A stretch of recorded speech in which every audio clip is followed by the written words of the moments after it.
इतिहास में कई युद्ध हुए, लेकिन सबसे खतरनाक युद्ध कभी तलवारों से नहीं लड़े गए। वे लड़े गए दिमाग के अंदर। ये कहानी किसी पागल की नहीं है। ये कहानी है एक वीर सेनापति की, जिसने हजारों दुश्मनों को हराया लेकिन एक शक को नहीं हरा पाया। ये कहानी है उस प्रेम की जिसमें वफा था, पर भ्रम समझ लिया गया।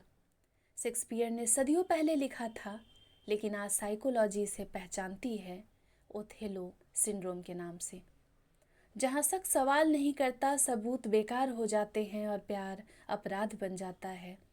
आज की ये कहानी है ओथेलो की, एक पति की, एक योद्धा की और एक बीमार मन की त्रासदी। हम पढ़ रहे हैं डिल्यूजनल डिसऑर्डर को, एक मानसिक रोग जिसमें व्यक्ति को एक या एक से अधिक भ्रम डिल्यूजन्स होते हैं, मतलब वहम होता है या शक होता है, और वो शक गलत होते हैं, लेकिन उस पर हमारा विश्वास जो है वो दृढ़ हो जाता है। और ऐसे विश्वास जो कि हकीकत से मेल नहीं खाते, लेकिन व्यक्ति उन्हें पूरी तरीके से सच मानता है। ये एक साइकोटिक डिसऑर्डर है। डिल्यूजन के कई प्रकार हैं। लास्ट क्लास में हमने उसे डिस्कस किया था। आज हम पढ़ने वाले हैं डिल्यूजन ऑफ इनफिडेलिटी। इसे हम डिल्यूजन ऑफ जेलस भी कहते हैं। इसके अलावा इसे ओथेलो सिंड्रोम कहते हैं। विलियम शेक्सपियर के फेमस ड्रामा ओथेलो में कहीं ना कहीं इस डिल्यूजन का जिक्र है। अगर आपको वक्त मिलेगा तो आप ज़रूर पढ़िएगा। मेरी कोशिश है कि इस टॉपिक पर कुछ अलग सी जानकारी आपको दूं। वैसे हर मानसिक बीमारी के पीछे एक इंसान छिपा है। शरीर की बीमारी तो दिख भी जाती है, मन की बीमारी नहीं दिखती।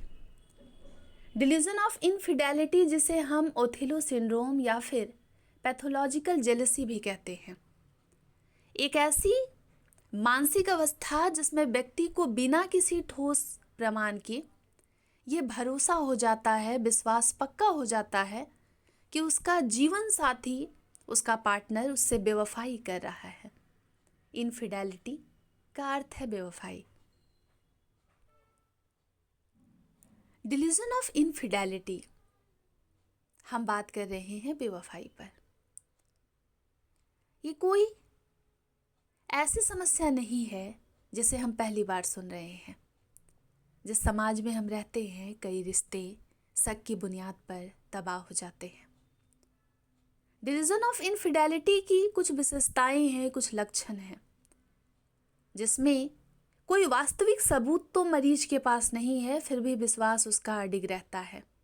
वो अपने पार्टनर के फ़ोन को बार बार चेक करता है, मैसेज को चेक करता है, बार बार शक करता है, बार बार आरोप लगाता है, बहस करता है, झगड़ा करता है।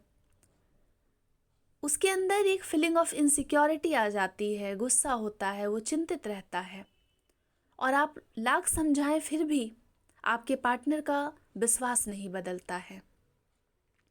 रिश्तों में कई बार ऐसा होता है कि जो लोग अपने रिलेशनशिप में हैं उसमें कई बार शक की जगह बन जाती है, गुंजाइश हो जाती है, या शक जो है वो डेवलप करता है।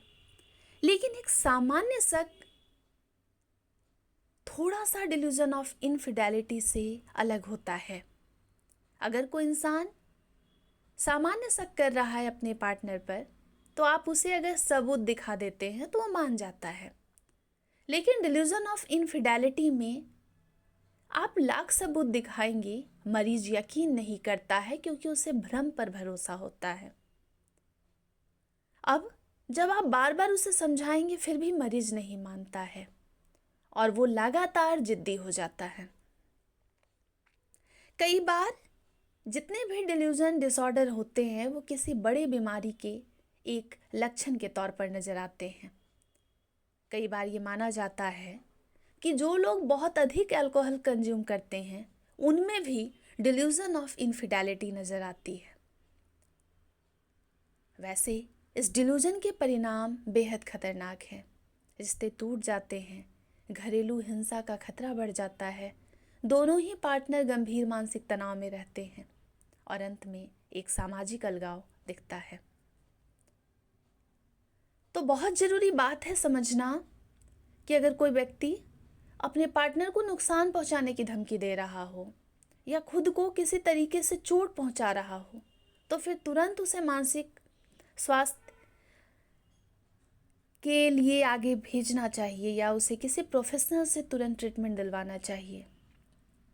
वैसे आप ज़रूर बताइएगा, क्योंकि ये समाज की एक आम समस्या है। डिल्यूजन के जितने प्रकार हैं उसमें सबसे अधिक ये प्रकार जो है वो रिश्तों में नज़र आता है और ये डिल्यूजन बहुत कॉमन डिल्यूजन है। अब ऐसे केसेस में ट्रीटमेंट मिलता है। साइकाइट्रिस्ट जो हैं वो दवाइयाँ देते हैं एंटीसाइकोटिक। इसके अलावा साइकोथेरेपी भी मिलती है और स्ट्रेस को मैनेज करने के तरीके भी बताए जाते हैं। डिल्यूजन ऑफ इनफिडेलिटी रिश्तों को तबाह कर देता है। वैसे डिल्यूजन ऑफ इनफिडेलिटी ऐसा नहीं है कि सिर्फ पुरुषों के साथ ही होता है कि एक पुरुष पार्टनर ही अपने पार्टनर पर शक कर रहा हो। ये महिलाओं के साथ भी होता है। ऐसे केसेस में अगर एक पार्टनर जो कि दोषी नहीं है वो बार बार सफाई देता है और ये यकीन दिलाना चाहता है मरीज को कि वो बेवफा नहीं है, लेकिन जो मरीज है जिसे ये डिल्यूजन ऑफ इनफिडेलिटी हो रही है उसे लगता है कि ये सफाई इसलिए दे रहा है क्योंकि इसका अफेयर है। इसे हम पैथोलॉजिकल जेलसी भी कहते हैं।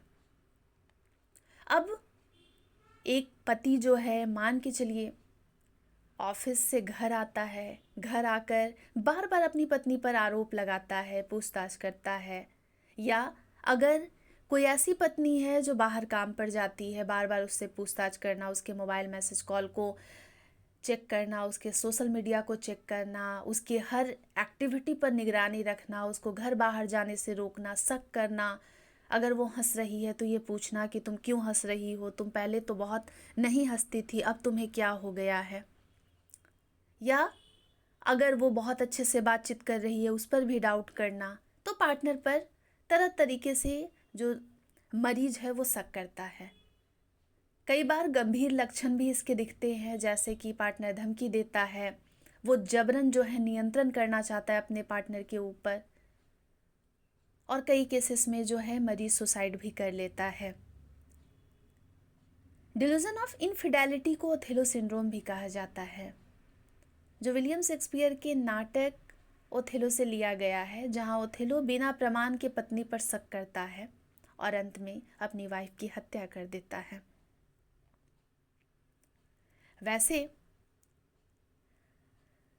जब हम मानसिक समस्याओं को पढ़ते हैं तो इसे अलग नज़रिए से देखते हैं, लेकिन कई लोग हैं जो इससे जूझ रहे हैं, और फिर अगर वो जूझ रहे हैं तो उनको एक अलग से साहस की ज़रूरत होती है ताकि वो इससे लड़ पाएँ।